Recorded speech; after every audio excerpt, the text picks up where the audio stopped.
बिस्मिल्लाहिर्रहमानिर्रहीम, अस्सलाम वालेकुम। 19 फरवरी को इलेक्शन हुए, ज़िमनी इंतखाबात हुए और आपको पता है कि जो डस्का में इलेक्शन हुआ है 75 में, उसके नताइज इलेक्शन कमीशन ऑफ पाकिस्तान ने रोक रखे हैं। आज उस हवाले से पहली समाअत थी, ये कोई 88 मिनट की समाअत थी। उसका मुकम्मल अहवाल मैं आपके सामने रखूँगा। Chief election commissioner Sikandar Sultan Raja साहब, पंजाब के मेंबर जस्टिस अल्ताफ़ इब्राहिम कुरैशी, खैबर पख्तूनख्वा की मेंबर जस्टिस मिस इरशाद कैसर साहिबा और सिंध के मेंबर निसार अहमद दुरानी साहब और साथ ही बलोचिस्तान के मेंबर शाह मोहम्मद जतोई मौजूद थे। 10:05 पर समाअत का आगाज़ हुआ। सलमान अकरम राजा साहब मुस्लिम लीग नून की जानिब से रोस्टम पर आए और उन्होंने आकर कहा कि इलेक्शन कमीशन ऑफ पाकिस्तान ने जो इलेक्शन की रात और फिर अगले दिन सुबह यानी 19 और 20 की रात और फिर 20 को सुबह 11 बजे 2 प्रेस रिलीजें जो जारी की, उसको उन्होंने तारीखी डॉक्यूमेंट करार दिया। उन्होंने कहा कि ये डॉक्यूमेंट तारीखी डॉक्यूमेंट बताता है, इलेक्शन कमीशन ऑफ पाकिस्तान की प्रेस रिलीज बताती है कि इस मुल्क में क्या होता रहा। वैसे ये मैं आपको बता दूं कि वो जो दोनों प्रेस रिलीजेस थी वो मैंने पहली वीडियो में की थी और इस वीडियो के कमेंट्स में इस NS-75 से रिलेटेड जितनी वीडियोस हैं वो उस प्लेलिस्ट में मौजूद हैं और उसमें जो पहली वीडियो है उसमें वो दोनों प्रेस रिलीजेस मैंने पूरी पढ़ के आपके सामने रखी थी कि उनमें क्या कुछ था। खैर, सलमान राजा साहब कहते हैं कि बड़े पैमाने पर जो है वहाँ पर NS-75 में धांधली हुई है, बड़ी साजिश हुई है। वो कहते हैं 20 पोलिंग स्टेशन तो बहाना है, ये इसलिए अब तैयार हो गए हैं कि 20 पोलिंग स्टेशन पर हम पोलिंग कराने को तैयार हैं क्योंकि इन्हें पता है कि पूरे हल्के में बड़े पैमाने पे जो है वो धांधली हुई है। वो ये कहते हैं कि जुल्फकार विर्क को DSP से हटाया गया तो उसको SP लगा दिया गया। वो कहते हैं कि ये जो फायरिंग हुई है ये वोटर्स को खौफजदा करने के लिए फायरिंग की गई है। एक जो कत्ल हुआ उसकी मकतूल की जो लाश की तस्वीर थी, उनकी जो डेड बॉडी की तस्वीर थी वो मीडिया पर चलती रही। जब इतना ज़्यादा ये TV पे चलेगी तो ये पैगाम था लोगों के लिए कि अगर आप निकलेंगे तो फिर ये भी आपके साथ हो सकता है। इस तरह से लोगों को खौफजदा किया गया। फिर वो कहते हैं कि मुनज़्ज़म साजिश के तहत कोरोना SOPs का उन पोलिंग स्टेशन पर नफाज किया गया जहां से नून लीग ने जीतना था। नून लीग के जहां वोटर ज़्यादा थे, जिस एरिया में नून लीग के वोटर ज़्यादा थे वहां पर उन पोलिंग स्टेशन के ऊपर कहा गया कि SOPs को फॉलो करना है कोविड के, और वहां पर लंबी लाइनें लगवाई गई। इतनी लंबी लाइनें लगी कि लोग खड़े होकर थक हार कर मायूस होकर और वापस चले गए।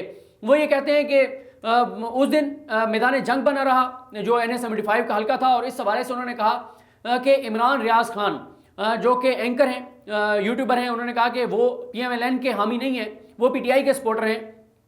लेकिन उन्होंने वैसे ये नहीं कहा कि वो PTI के सपोर्टर हैं, उन्होंने ये कहा कि वो PMLN के हामी नहीं हैं। लेकिन इमरान रियाज खान ने भी अपनी वीडियो में ये कहा कि जो NS-75 था वो सारा दिन मैदान जंग बना रहा। अब ऐसे मुझे ये नहीं पता कि इमरान रियाज साहब वहाँ पर शायद गए हुए थे या नहीं गए हुए थे या उन्होंने घर से बैठ के वीडियो की है, ये मुझे अंदाज़ा नहीं है। लेकिन बहरहाल उनकी जो वीडियो है उसको दलील के तौर पर मुस्लिम लीग नून ने आज अपने हक में जो है वो पेश किया है।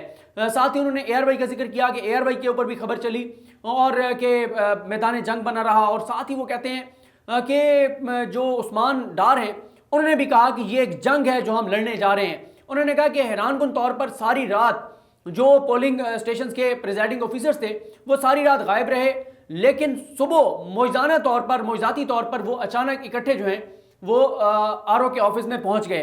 वो कहते हैं कि अगर आप हमें टाइम देंगे तो हम डॉक्यूमेंट्स फाइल करेंगे, हम आपके सामने वीडियोस रखेंगे, कुछ वीडियो हम लेके आए हुए हैं और वीडियोस हम आपके सामने रखेंगे, बयान हल्फी हम आपके सामने रखेंगे कि किस तरह से पूरे हल्के में जो है वो धांधली हुई। उसके बाद जो RO थे, आरिफ हसनैन उनका नाम था या आरिफ हुसैन नाम था, उन्होंने बताया कि रात 1:45 बजे तक 305 पोलिंग स्टेशन के रिजल्ट आ चुके थे। 3:30 बजे तक 337 पोलिंग स्टेशन के रिजल्ट आ चुके थे और उसके ऊपर किसी को इख्तलाफ नहीं था।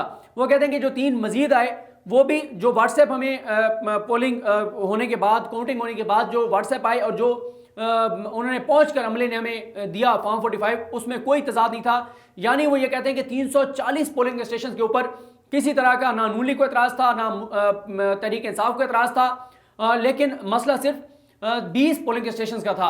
वो ये कहते हैं कि नून लीग ने जो हमें दरख्वास्त दी तकरीबन रात 3:30 बजे, उसमें भी उन्होंने कहा कि 337 पोलिंग स्टेशन के रिजल्ट आ चुके हैं और 337 पोलिंग स्टेशन और 3 जो बाद में आए 340 के ऊपर कोई एतराज़ नहीं था। वो कहते हैं कि ये एक एडमिटेड फैक्ट है, ये एक तस्लीम शुदा हकीकत है। वो ये कहते हैं कि 20 जो प्रेजाइडिंग ऑफिसर्स थे उनसे मेरा रब्ता नहीं हो पाया था, सिवाय एक के बाकी सबके नंबर बंद थे। मैं नंबर मिलाता रहा, नंबर बंद थे। जिसका नंबर ऑन था उसका नंबर मिलाया तो उसने भी अटेंड नहीं किया। वो कहते हैं कि क्योंकि प्रेजाइडिंग ऑफिसर्स के साथ इलेक्शन कमीशन के अमले के साथ पुलिस भी थी, तो वो कहते हैं कि वो जो पुलिस थी उसको कॉल्स करते रहे, पुलिस का नंबर भी नहीं मिला। और वो कहते हैं कि मैंने डीएसपी को भी कहा कि आप रब्ता करें अपनी पुलिस के साथ। उन्होंने भी रब्ता करने की कोशिश की, लेकिन कोई रब्ता नहीं हो सका। इसके अलावा उन्होंने कहा कि जो उन्होंने सारे पोलिंग स्टेशन बताए कि किस किस पोलिंग स्टेशन का प्रिजाइडिंग ऑफिसर जो है वो रात लापता हो गया था, वो गायब हो गया था, उसका कोई पता नहीं था। वो ये कहते हैं कि उन्होंने दोबारा ये कहा कि लेकिन 340 के ऊपर दोनों पार्टीज का इत्तेफाक था कि वो क्लियर हैं। उसके बाद चीफ इलेक्शन कमिश्नर ने पूछा कि आप ये बताएं कि पुलिस के पास तो वायरलेस भी होती है, तो क्या वायरलेस में भी आपका रब्ता नहीं हुआ? तो उन्होंने कहा जी मैंने तो पुलिस को कहा था, ये पुलिस ही बता सकती है। उसके बाद एक मेंबर जो हैं, जो पंजाब के मेंबर हैं इब्राहिम साहब, उन्होंने ये कहा कि क्या धुंध में वायरलेस भी काम करना छोड़ गया था। और उसके बाद उन्होंने कहा कि उन्होंने जो आरओ साहब थे उन्होंने सारी टाइमिंग बताई कि इन 20 पोलिंग स्टेशन में से कौन सा प्रिजाइडिंग ऑफिसर कितने बजे पहुंचा, और उसका अगर किसी ने व्हाट्सएप किया था तो वो व्हाट्सएप कितने बजे पहुंचा था, और वो खुद कितने बजे पहुंचा। इस तरह से उन्होंने वो सारी चीज़ें बताई। उसके बाद उन्होंने बताया कि कुछ जो बाद में भी आए, लेट भी आए, लेकिन जो पार्टीज के पास और मुस्लिम लीग नून जो शिकायत कुनिंदा है उनके पास जो फॉर्म 45 थे कुछ तो मैच कर रहे हैं जो नून लीग के पास है। उसकी रीज़न यह है कि जो इनके नून लीग के और पीटीआई के पोलिंग एजेंट थे उनको वहां से इलेक्शन के अमले ने फॉर्म 45 दिया था। कुछ वो कहते हैं मैच कर गए हैं, लेकिन 14 से 16 के ऊपर वो कहते हैं जो है वो तनाज़ा है, इख्तलाफ है, उनके ऊपर सवालिया निशान है। यानी 360 में से तकरीबन 344 से 346 पोलिंग स्टेशन ऐसे हैं आरओ के मुताबिक जहां पे कोई मसला नहीं है आरओ के मुताबिक। और आरओ ये भी कहते हैं कि मुस्लिम लीग नून को भी जो है वो 340 के ऊपर कोई एतराज़ नहीं था, सिर्फ 20 के ऊपर जो है वो एतराज़ था। साथ ही आरओ ने यह भी बताया कि मुख्तलिफ पोलिंग स्टेशन जो है वहां पर उनको शिकायत आती नहीं लड़ाई झगड़े की, और वो कहते हैं कि जहां पर 2 कत्ल हुए वहां पर कुछ देर के लिए वोटिंग रुकी थी, लेकिन फिर वोटिंग जो है वो शुरू कर दी गई थी। लेकिन ये जरूर है कि उसके बाद टर्नआउट जो है वो कम रहा। एक मेंबर ने पूछा कि जो प्रिजाइडिंग ऑफिसर्स थे क्या आपने उनसे पूछा कि वो कहाँ थे? उन्होंने कहा जी मैंने पूछा, कुछ ने कहा कि धुंध की वजह से हम नहीं पहुंच पाए, और एक या दो ने कहा कि हमारी गाड़ी खराब हो गई थी। उनसे पूछा गया कि क्या आपने उनके बयान रिकॉर्ड किए हैं? तो उन्होंने कहा कि मैं सबके नहीं कर सका। वो कहते हैं कि जब सुबह 5:30-6 बजे वो पहुंचे प्रिजाइडिंग ऑफिसर्स, तो इस वो कहते हैं कि क्योंकि वहाँ पे एक तो बहुत ज़्यादा रश था, बहुत ज़्यादा मॉब था, बहुत ज़्यादा जो है वो वहाँ पर जो है वो एक माहौल टेंस था। वो कहते हैं जब मैंने उनको बाहर बिठाया हुआ था हॉल में ताकि मैं उनको बुला के उनके बयानात लूँ, लेकिन जब हालात बहुत कशीदा हुए तो मैंने पुलिस और रेंजर्स को कहा कि यहाँ से सबको निकाल दें। जब उन्होंने सबको निकाला तो उन्होंने उनके साथ उन प्रिजाइडिंग ऑफिसर्स को भी निकाल दिया, और उसके बाद मैंने दिन को उनको बुलाया, लेकिन तमाम लोग दिन को नहीं आए। जो आए मैंने उनका बयान रिकॉर्ड कर लिया। फिर उनसे पूछा गया कि ये बताएं कि सफ़र कितना था, ये जो लेट हुए इनका सफ़र कितना था? उन्होंने कहा 30 से 40 किलोमीटर सफ़र था। फिर एक मेंबर ने पूछा कि आप ये बताएं कि आपने क्या महकमा मौसमियात से कोई रिपोर्ट ली कि जी मौसम ख़राब था, धुंध थी? तो उन्होंने कहा जी महकमा मौसमियात से तो कोई रिपोर्ट नहीं ली। अलबत्ता ये ज़रूर है कि वाकई जो है वो मौसम ख़राब था, धुंध वाकई थी। उन्होंने कहा कि ये बताएं कि अगर धुंध भी थी, उन्होंने कहा अगर धुंध ना होती तो कितना टाइम लगता है लोगों को पहुंचने में? तो जब उन्होंने कहा कि 1.5 से 2 घंटे, तो पीछे बैठे हुए मुस्लिम लीग नून के जो लोग थे, नौशीन इफ्तिखार साहबा और बाकी जो नून लीग के जो गुजरांवाला से और जो सियालकोट से और ये सारे, क्योंकि खुर्रम दस्तगीर साहब ये सारे थे, तो उन्होंने कहा जी ये गलत बयानी कर रहे हैं, 1.5 से 2 घंटे नहीं लगते, 25 से 30 मिनट का सारा जो है वो फासला है। फिर एक इलेक्शन कमीशन के मेंबर ने पूछा कि आप बताएं कि आपने किसी मोबाइल कंपनी से रिकॉर्ड लिया कि इनकी लोकेशन क्या थी, जो 20 बंदे लापता थे? उन्होंने कहा जी इस हवाले से नहीं रिकॉर्ड लिया। तो उन्होंने मेंबर ने कहा कि अब तो ये रिकॉर्ड लिया जा सकता है कि वो जो गायब थे वो उनका जो मोबाइल है उसकी लोकेशन क्या आ रही थी और किस टावर के वो करीब थे। उसके बाद उन्होंने दोबारा कहा कि मैंने क्योंकि असिस्टेंट कमिश्नर को भी कहा, डीएसपी को भी कहा, लेकिन किसी से रब्ता नहीं हो सका था। उसके बाद चीफ इलेक्शन कमिश्नर ने कहा कि आपने मुझे SOS कॉल्स की कि मेरी ज़िंदगी को ख़तरा है। ये वो आरओ को कह रहे हैं, आरओ को कह रहे हैं कि आपने मुझे SOS कॉल्स की कि मेरी ज़िंदगी को ख़तरा है, हालात बहुत कशीदे हैं, रिकॉर्ड को भी ख़तरा है। उन्होंने कहा कि चीफ इलेक्शन कमिश्नर ने कि आप उस वक्त बहुत घबराए हुए थे, आपने कहा कि इंतज़ामिया ताउन नहीं कर रही, और आपने ये भी कहा कि पुलिस न होने के बराबर है। तो आरओ ने कहा कि जी उस वक्त क्योंकि मॉब था, लोग मुश्तिल थे, नारेबाजी हो रही थी, तो इसलिए मैंने आपको कॉल की थी। एक मेंबर ने पूछा, वो इरशाद कैसर साहब जो है, उन्होंने पूछा कि आप ये बताएं कि क्या ये आपका पहला एक्सपीरियंस था एज ए आरओ? उन्होंने कहा नहीं, ये मेरा तीसरा जो है वो था एक्सपीरियंस था उस, लेकिन ये है कि आरओ उस तरह से बात नहीं कर रहे थे जिस तरह से प्रेस रिलीज में भी था। दो मेंबरान ने भी उनको कहा और सलमान राजा ने भी ये कहा कि जो इनका पहला मौकफ था आरओ का, अब आरओ उस मौकफ से पीछे हट रहे हैं। उसके बाद सलमान राजा ने कहा कि क्योंकि मीडिया रिपोर्ट करता है सब कुछ, तो आप मीडिया के नुमाइंदों को भी तलब कर सकते हैं। जिस तरह 2013 के इलेक्शन के ऊपर जब सुप्रीम कोर्ट ऑफ पाकिस्तान इस मामले को देख रही थी 2015 में, तो उस वक्त भी बहुत से एंकर्स और साफियों को जो है वो बुलाया गया था और फिर उन्होंने ARY का जिक्र किया कि ARY ने भी कहा कि जंग के मनाजिर, मेरा ख्याल है कि वो ARY का जिक्र कर रहे थे या इमरान रियाज साहब का जिक्र कर रहे थे, वो इसलिए कर रहे थे कि वो कहते हैं कि ये प्रो PTI हैं, उसके बावजूद ये लोग ये बात कह रहे थे कि वो हल्का मैदान जंग बना हुआ था। उसके बाद सलमान राजा बार बार ये कहते रहे कि ये मुनज़्ज़म जो है वो धांधली की गई, पूरे हल्के में बदअमनी थी, पूरे हम जो पूरा हल्का है वहाँ पर तसादुम था, हालात बहुत कशीदा थे, तो इसलिए आप पूरे हल्के में इलेक्शन करवाने का हुक्म दें ताकि धांधली करने वालों को ये पैगाम जाए कि अगर आप आइंदा इस तरह का काम करेंगे तो फ़ायदा नहीं होगा और वो जो इलेक्शन है वो कलअदम हो जाएंगे और इलेक्शन दोबारा होंगे। उसके बाद उन्होंने नौशीन साहब आई, नौशीन इफ्तिखार साहबा, उन्होंने बताया कि मैं कई पोलिंग स्टेशन पर गई और फिर उन्होंने कहा कि हमारे पास वीडियोज़ हैं, वो उन्होंने फिर वीडियोज़ चलाई। उन वीडियोज़ में जो है वो उन्होंने दिखाया कि मैं इस पोलिंग स्टेशन पे गई, ये हो रहा था, वो हो रहा था, लंबी लाइनें थी, लोगों को अंदर नहीं जाने दिया जा रहा था, पुलिस बात नहीं मान रही थी। तो एक मेंबर ने कहा कि आप जो बात कर रहे हैं मुस्लिम लीग नून के वकला जो सलमान राजा साहब और नौशीन इफ्तिखार साहबा को, कि आप जो कह रहे हैं कि खौफ राज फैलाया गया, तो खौफ राज तो दोनों वोटर्स के लिए फिर होगा ना, आपके वोटर्स के लिए भी होगा, उनके वोटर्स के लिए भी होगा। और फिर चीफ इलेक्शन कमिश्नर साहब ने कहा कि फायरिंग करने वाले अभी जब तक तहकीकात ना हो, क्या पता कि वो नून लीग के थे, PTI के थे या वो कोई थर्ड पार्टी थी। लेकिन यह है कि जो वीडियो चलाई गई उसमें एक वीडियो में यह भी दावा किया गया कि 10 लोगों को इस वक्त तक फायर लग चुके हैं। वो एक हॉस्पिटल की थी, शायद सिविल हॉस्पिटल या कौन सा था उसकी थी, लेकिन ये फैक्ट है कि 3 लोगों को जो है वो फायर लगा था, लेकिन उस वीडियो में यह था कि 10 लोगों को फायर लगा है। उसके बाद एक हवाई फायरिंग की वीडियो चलाई गई, उसमें जो नून लीग के जो लोग मौजूद थे वहाँ उनकी जानिब से इल्ज़ाम लगाया गया कि अली असद मली जो तहरीक इंसाफ के उम्मीदवार थे वो भी वहाँ पर मौजूद हैं जब ये हवाई फायरिंग हो रही है। लेकिन अली असद मली खड़े हुए, उनके वकील रोस्टम पर आए और उन्होंने आकर कहा कि जी अली असद साहब वहाँ पर नहीं थे, इन्हें कहें कि अब इन्होंने बात किया तो ये अदालत में यहाँ पर कोर्ट रूम में, क्योंकि वो कोर्ट रूम है इलेक्शन कमीशन का, यहाँ पर ये साबित करें कि अली असद मली वहाँ पर मौजूद थे। उसके बाद जो एक मेंबर है इलेक्शन कमीशन के जो पंजाब से, उन्होंने कहा आरओ को कि आप खौफजदा ना हो, आप खुलकर बात करें, लगता है आपका मौक़िफ़ जो है वो तब्दील हो रहा है। इसके बाद इलेक्शन कमीशन के मेंबरान ने कहा कि जो फायरिंग करने वाले थे उनको गिरफ्तार क्यों नहीं किया गया। उन्होंने कहा इसका मतलब यह है कि पुलिस वहाँ पर खामोश तमाशाई बनी रही, रेंजर्स और पुलिस बेबस थे। और फिर दोबारा चीफ इलेक्शन कमिश्नर ने आरओ से पूछा कि आप ये बताएं कि आपने क्यों मुझे कहा था कि आपकी जान को खतरा है और वहाँ पर हालात बहुत कशीदा हैं। तो दोबारा उन्होंने आरओ ने कहा क्योंकि वहाँ पर लोग बहुत ज़्यादा थे, नारेबाजी हो रही थी और दबाव डाला जा रहा था, एक पार्टी कह रही थी कि मैं अनाउंस ना करूँ, एक पार्टी कह रही थी मैं अनाउंस कर दूँ। उसके बाद नौशीन इफ्तिखार ने कहा कि लोगों को वहाँ पर पाइपों और पुलिस ने पाइपों और राड से मारा और मुझे भी जब मैंने वहाँ जाके पुलिस को रोकने की कोशिश की तो मुझे कहा गया कि तुम्हें हम शूट कर देंगे, तुम्हें हम कत्ल कर देंगे, तुम पीछे हट जाओ, हमारे पास मुकम्मल इख्तियार है, हम तुम्हें मार देंगे, तुम ये जगह छोड़ दो। वो कहती हैं कि मेरा बाजू खींचा गया, मेरी चादर उतारी गई। वो कहती हैं कि हम 3 दहाइयों से जीतते आ रहे हैं, नून लीग ये सीट जीती आ रही है, नून लीग क्यों यहाँ पर धांधली करेगी। वो उन्होंने ये भी कहा कि मेरे वालिद 40,000 वोटों से जीते थे और मैं तो पुलिस से लड़ती रही कि लोगों को वोट कास्ट करने दें, क्योंकि मुझे पता था कि जितना टर्नआउट ज़्यादा होगा उतना हमें फ़ायदा होगा। वो कहती हैं कि मेरे हाथों पर डंडे मारे गए, मेरा मोबाइल भी गिर गया, औरत को कमज़ोर समझा जाता है, मुझे औरत होने के नाते हिरासा किया गया, मुझे मेरे बच्चों के सामने हिरासा किया गया।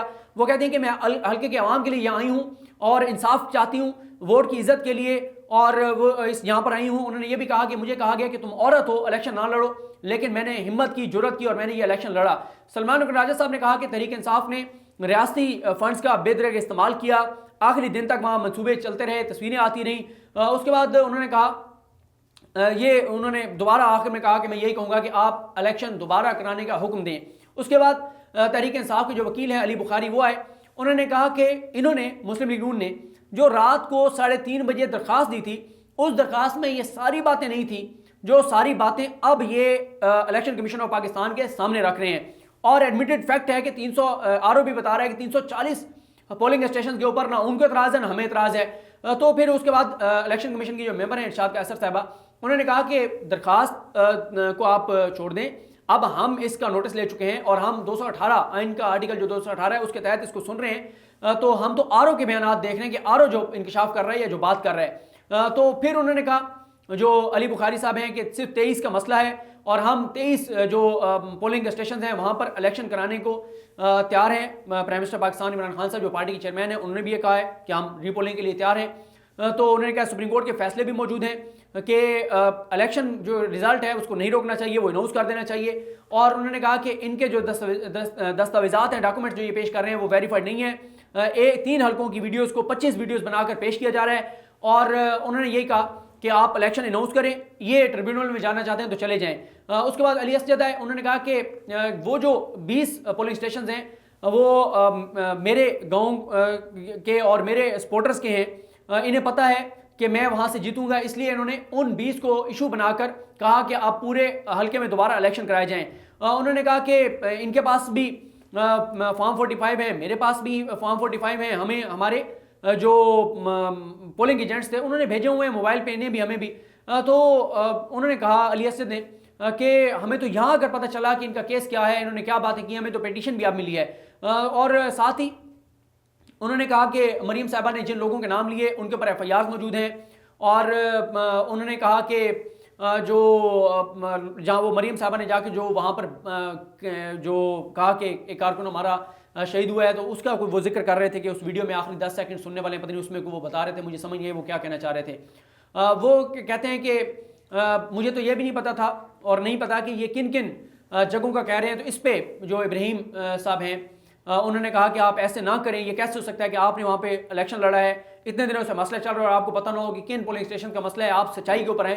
उन्होंने कहा जी मुझे पोलिंग स्टेशन का तो पता है लेकिन इनके तमाम इल्ज़ामात का नहीं पता था कि इनके तमाम इल्ज़ामात हैं क्या। तो उसके बाद जो मेंबर हैं इरशाद कैसर साहिबा, उन्होंने कहा कि सेक्शन 9 वाज़ेह है और अगर धांधली हुई है तो हम उसके ऊपर जो है वो फैसला करेंगे। अगर वहाँ पे कोई ऐसी चीज़ हुई है जिससे फेयर इलेक्शन नहीं हुए तो चीफ इलेक्शन कमीशन ने भी कहा कि हल्के के अवाम का ये हक है कि इलेक्शन शफाफ हों और हमारी जिम्मेदारी है कि हम इसको यकीनी बनाएं।